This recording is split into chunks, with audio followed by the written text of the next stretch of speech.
Hello and welcome. Rosanna Arquette admits she was caught by surprise at the last-minute changes to the screenplay she agreed to for the screwball comedy Desperately Seeking Susan, opposite pop star Madonna. Rosanna says the film had already started shooting when she discovered the producers, Orion Films, were rewriting the script to give more prominence to the famous singer. Now, Desperately Seeking Susan was Rosanna's breakout international film role after appearing in some moderately bad films and TV productions, then Silverado, The Aviator, and the controversial telemovie The Executioner's Song. She was 26 when she did the film, written and directed by Susan Seidelman, and co-starring Aiden, Quinn and Turturro. In this audio chat, she recounts her reactions to the changes during a 1985 visit to Australia to promote the movie. Oh God, you're putting me on the spot. I can't remember. I probably have got it on tape at home. But well, it's interesting. I know Orion, her studio. They rewrote the script while we were making the movie. So it was rewritten while we were making it, and it, in fact, completely changed from the script that I signed to do to the script that we ended up with. It's a completely different movie, truly.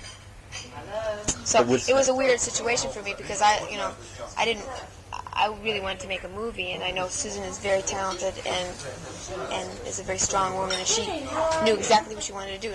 It was her first real feature for a big studio, and there was kind of a pressure because Madonna became a major super phenomenon in 3 weeks while we were making this movie.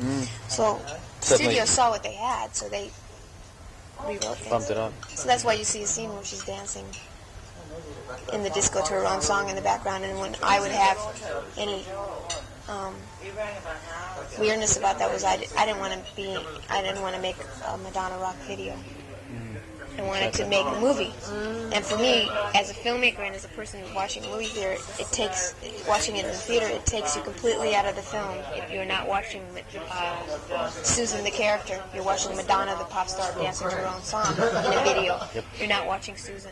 And I got really, that's not what I want to do. Yeah. So any time I've ever talked like that to anybody, it's been interpreted as resentful, jealous. It's like, no, it had nothing to do with that. I'm an actress. I wanted to make a movie about a woman who was unhappy with her life and became completely obsessed with someone else and wanted to get out. And really, in the original script, you never really... The other Susan character was an angelic vision. She didn't talk very much. In fact, she didn't really have any of those scenes where, she was just like this vision. And then they meet at the end, and they run off together at the end. And they cut that ending.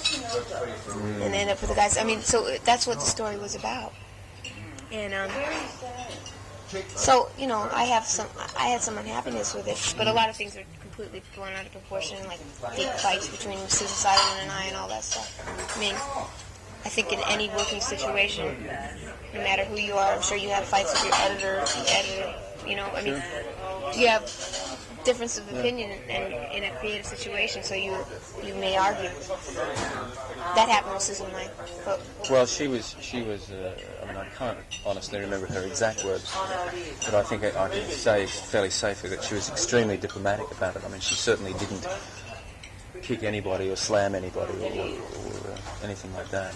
No, I think that I wouldn't either. I think that we had a good working relationship. We made a movie, and that, the pressure that was put on us, not only, it's very interesting.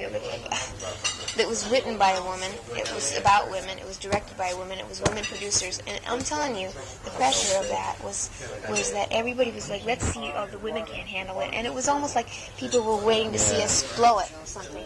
So there was a lot of, the eyes were on us to screw up. Right. And because we were women. And I really believe that. So that they kind of said, well, did you fight a lot with Madonna? Did you fight with Susan Seidelman? You must have, because you're all women. Well, it was like, I don't know.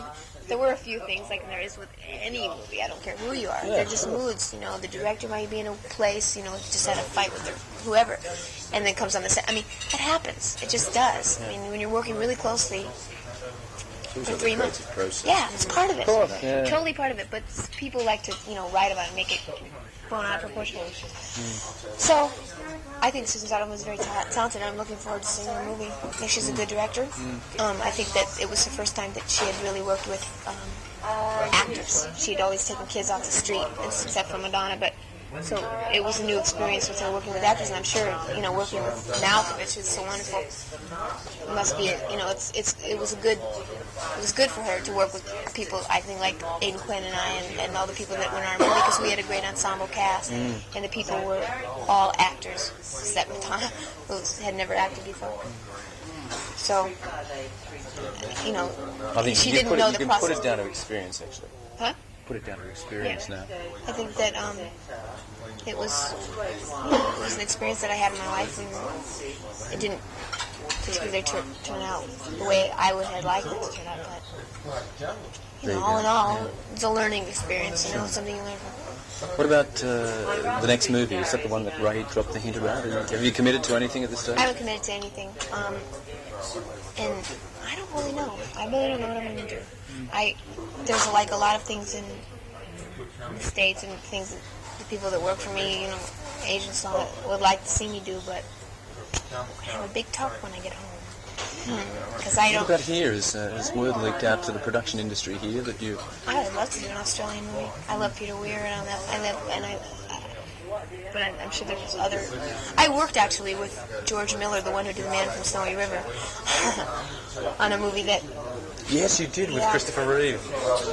The Aviator. The Aviator. Yeah, we won't talk about that though, because that's not a good movie. No, he was lovely. George is terrific. He's just directed a guy called Barry Humphries. I don't know whether you've ever heard of Barry Humphries. He's a satirist. He's got a character called Dame Edna Everidge. Have you ever heard of her? Oh, yeah. Oh, yeah. I've seen it. Well, he directed? Oh, great. No, he's the star. I mean, he plays. But George Miller directed that? George Miller directed it. Great. I love George. I mean, George is wonderful. Yeah. He plays that revolting politician. Celeste Patterson. Salivates. Yeah. I just want to do good work. That's the bottom line. Yeah. And I think at this point, it's really sad when people look at you. I mean, especially in America, I think it really is this way. It is. It just is. That they look at how much money a movie makes. Of course. And that's a success. Of course. But if it's it's a good movie, but it doesn't make any money for whatever reason, that's a failure, and that's terrible to me. I think that to me, there's a lot of movies that are making a fortune, as you would say, fortune, personally, I don't get it. Well, the other side of it, I suppose, is, and I'm sure you've found it, if you don't have those successful films at the box office, eventually you don't have the industry. Right. Which is not to say that I'm condoning the stuff that we talked about. But then the ones that have become successful, and those are the kinds of movies that, I guess, if those are the kinds of movies that they want to make and people are making, it's very few and far between that you find people like Ray and the Handmade Films and all those kinds of companies that make, to me, the kinds of movies I want to be a part of. I'd be very happy doing that for the rest of my life. I'm never going to make... I can't even say it.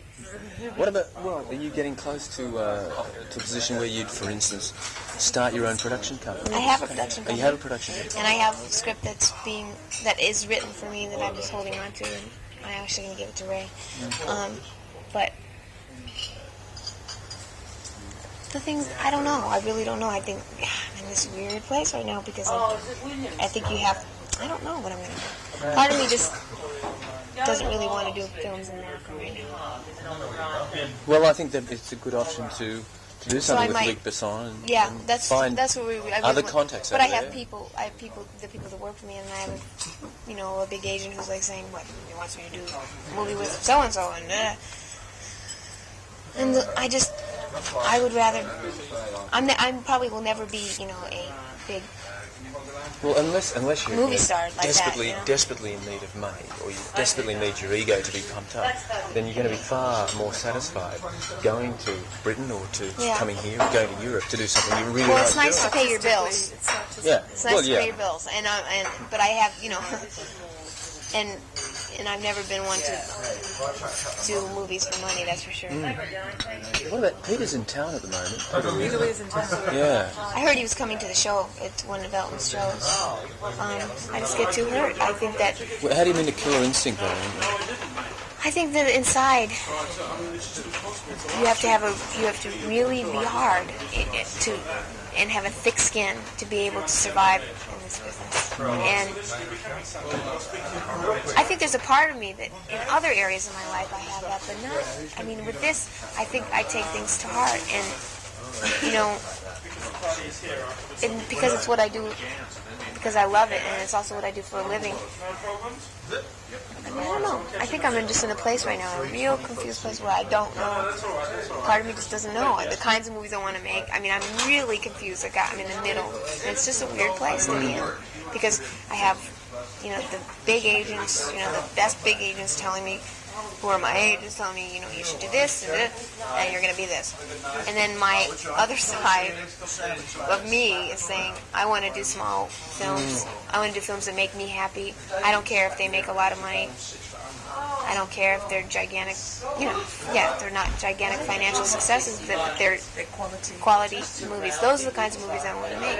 And I would be happy doing that for the rest of my life. But I don't know, and we'll see. I mean, I don't know. Part of me feels like I don't. I think about it like, what else would I do? What could I do? Oh, direct. Oh God. Do some stage work for a year or two. Yes, I would love. First of all, I need to do that anyway, and I plan on doing that. But the thing about it is, unfortunately, I've been hanging around Ray Cooper so much, I'm like, unfortunately. To do a play, you have to do that for a couple of years financially. When you have a big net and you have a house and payments to pay, it's unfortunate that you can't. I just can't do that right now because we just bought a big house and and all that stuff. So and part of me has. James will take care of us, but I don't hate that idea of anybody taking care of me. How many? But I don't know what I'll do. I don't know. I was thinking going to school or something. I don't know. I don't know what I'm going to do right now. It's going to be very interesting when I go home. But if a really good script comes your way that you really like and a good director, be nice. But we'll see. I mean, I'm kind of at a place right now where I'm just turning it over, to whatever is going to happen to the powers that be, and how many in the family that are in the industry? Dad? My father is an actor and a writer. My mother is a poet. She was an actress, but she's an acting teacher. Right. My brother, Richmond, is going to school and studying linguistics, but he's an amazing writer, and he should be writing. I think he will do that someday. He will do that. I have an artist brother who's a sculptor. My sister Patricia is an actress, and I have another brother, David, who's an actor. They're all very, very artistic. And can you talk to them about your dilemma? I mean, are they? Oh yeah, but my family is very avant-garde, very, they're completely against the system. My brother in that shirt is wearing "Don't Give Me No Shao." That shirt, you know who that was? Shao is a big political guy and who was running.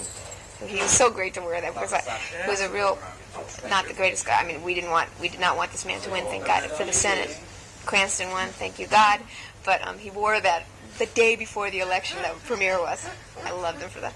That's how my family is. They're they're very politically aware but left. Rosanna continues to act in movies and television. Over a lengthy career, she's had more than 150 roles in TV and film, and she turned 65 this year.